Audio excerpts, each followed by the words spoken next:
नमस्कार श्रोते हो, आपण ऐकत आहोत उत्तम सदाकाळ लिखित अनोखी सफर ही कादंबरी आणि आज या कादंबरीचा 8वा भाग आपण ऐकणार आहोत. चला तर मग ऐकूया अनोखी सफर या बाल कादंबरीचा 8वा भाग. शोधक बुद्धीने शोध घेत असताना मण्याला अचानक काहीतरी जाणवले. पाण्यात झालेला बदल त्याच्या लक्षात आला. पाठोपाठ पाण्यातून उठलेले बुडबुडे आणि पाण्याच्या पृष्ठभागाकडे येणारी सूक्ष्म रेती त्याने पाहिली. एखादा मोठा मासा आला असेल या विचाराने मण्याने तिकडे चेहरा वळवला आणि मण्याने जोराने किंकाळी फोडली. त्याची किंकाळी बाहेर न येता पाण्यातच विरली. त्याचे डोळे विस्फारले गेले. श्वासाची गती वाढली. हातापायांचा थरकाप सुरू झाला आणि मण्या किनाऱ्याकडे जीवाच्या आकांताने पळत सुटला. त्याच वेळी पाण्यात उठलेले बुडबुडे शांत झाले आणि एक चेहरा दिसू लागला. आजूबाजूच्या उठलेल्या रेतीने तो स्पष्ट दिसत नव्हता. तरीही पाण्यामध्ये असा चेहरा पाहून दगडाच्या काळजाचा माणूस घाबरला असता तिथे मण्यासारख्या मुलाचा काय पाड. घाबरलेला मण्या कसाबसा किनाऱ्यावर आला. कपडे आणि पिशवी घेऊन तो तडक घराकडे पळत सुटला आणि पाण्यात दिसणारा तो चेहराही सरसरत खोल समुद्राच्या दिशेने निघून गेला आणि गायब झाला. मण्या जीवाच्या आकांताने खडकावरून उड्या घेत वर चढून आला. एका मोठ्या खडकावर येऊन तो उभा राहिला आणि त्याने मागे नजर फेकली. मागे निळाभोर समुद्र त्याच्याच नादात गरजत होता. मण्या मगाशी ज्या भागात समुद्र तळ निहाळत होता तो भाग सुद्धा कमालीचा शांत होता. जणू काही घडलेच नाही अशी तिथली परिस्थिती होती. एव्हाना मण्या बराच सावरला होता. त्याचा धपापणारा ऊर आता शांत झाला होता. मण्या अजून समुद्राच्या त्या उथळ भागाकडे नजर गाडून होता. तिथे संशयास्पद काही दिसते का ते बघत होता, पण तो सगळा भाग शांत होता. मण्याने खडकावरून उडी मारली आणि तो साहित्याची पिशवी जिथे ठेवली होती त्या ठिकाणी आला. हातातला मास्क पिशवीत कोंबून त्याने कपडे बाहेर काढले. ओल्या अंगावर कपडे चढवून तो घराच्या दिशेने निघाला. चालताना तो राहून राहून मागे वळून बघत होता. त्याच्या मनात विचारांची गर्दी उसळली होती. त्याने पाण्यात जे काही पाहिले ते नक्की काय होते याचा त्याला अंदाज येत नव्हता. त्याच्या डोळ्यापुढे फिरून फिरून तेच दृश्य तरळायचे. पाण्याच्या बुडबुड्याबरोबर वर येणारी सूक्ष्म रेती, रेती आणि बुडबुड्यांच्या मागे अस्पष्ट पदराखाली दिसणारे ते दृश्य. बुडबुड्यांच्या पाठोपाठ पाण्यातून वर जे काही सळसळत आले ते नक्की काय होते? मासा होता की एखादा अनोळखी जलचर? विचार करून मण्याचे डोके शिनले, पण त्याला जे दिसले होते त्याच्याबद्दल ठाम मत बनवता येईना.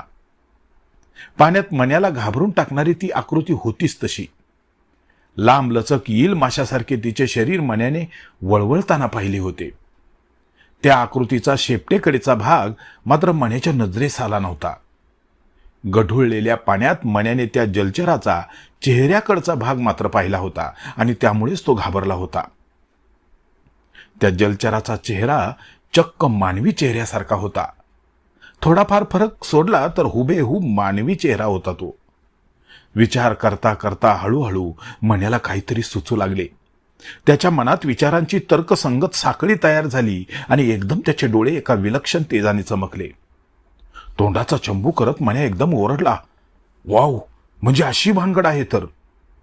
मग मण्याला उत्साहाचे उधाण आले. आल्यापेक्षा दुप्पट वेगात तो उषा मावशीच्या घराकडे पळत सुटला. खडकाळ किनाऱ्याचे रहस्य त्याच्या चौकस बुद्धीने त्याने सोडवले होते. त्या बाजूला लोक का जात नाहीत याचे उत्तर त्याला मिळाले होते.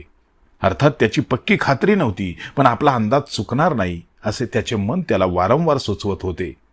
आपल्याला दिसलेले अनोखे दृश्य, तिथल्या घडामोडी कधी एकदा नमीला आणि दिगूला सांगतोय असे त्याला झाले होते. मण्या धावत पळतच मग घरी आला. घरी अजून कुणाचाच पत्ता नव्हता. देवपूजा आणि देवदर्शन उरकून आई बाबा उषा मावशी घरी आलेले नव्हते. मण्या ओसरीवरच्या झोपाळ्यावर येऊन बसला. हलके झोके घेत तो घरच्यांची वाट बघू लागला. मण्याला निवांतपणे झोपाळ्यावर बसलेले बघून दिगूची आजी त्याला म्हणाली, कुठं गेला होतास रे पोरा? बरं वाटत नाही म्हणत होतास ना. अरे मग कुठं गेला होतास एवढा वेळ? कुठं नाही, इथेच तर होतो. मण्याने थाप ठोकली. मण्याची थाप आजीला बहुतेक पटली असावी. ती होकारार्थी मान हलवत घरात निघाली. तोच मण्याने आजीला प्रश्न विचारला, आजी. काय रे? आजी, समुद्र किनाऱ्यावरील त्या खडकाळ भागात जायला तुम्ही का घाबरता हो?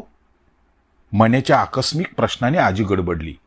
ती चमत्कारिकपणे मण्याकडे बघत म्हणाली, का रे, तुला कशाला हव्यात त्या नसत्या चौकशा? आणि हो, त्या भागाचे पुन्हा नाव सुद्धा काढू नकोस माझ्यासमोर. पण का? असं काय आहे तिथे की तुम्ही त्याला एवढे घाबरता? हे बघ मन्या, तू अजून लहान आहेस, तुला काही गोष्टी नाही समजणार. तेव्हा तुम्हाला काही विचारू नकोस आणि मी तुला काही सांगणार पण नाही, आजी निर्वाणीची बोलली. काय झालं हो आई? काय म्हणतोय मन्या? त्रास तर नाही ना देत? आई रवळनाथाचे दर्शन घेऊन आली होती आणि तिने आजी आणि मन्याचा संवाद ऐकला होता, म्हणून ती आजीला विचारत होती. काही नाही ग, हा तुझा पोरगा भलताच चौकस आहे बरं का. सारखा मला त्या खडकाळ किनाऱ्याबद्दल विचारतोय. आजीनं आईला म्हटले आणि ती उषा मावशीकडे वळून म्हणाली, उषा, मी पडते ग जरा माझ घरात, आता तूच सांभाळ बाई घर. नुकतेच देवदर्शन घेऊन आलेली उषा मावशी घराची सूत्रे सांभाळत सासूबाईंना म्हणाली, जा हो सासूबाई, आता मी बघते सारं. असं म्हणत उषा मावशी कामाला लागली. आई तिला मदत करू लागली. बाबा झोपाळ्यावरून सिगारेट फुंकू लागले. नमी आणि दिगू मण्याजवळ बसून भलत्या गप्पा झोडत होते. श्रोते हो, उत्तम सदाकाळ लिखित अनोखी सफर या कादंबरीचा पुढचा भाग आपण ऐकूयात उद्या.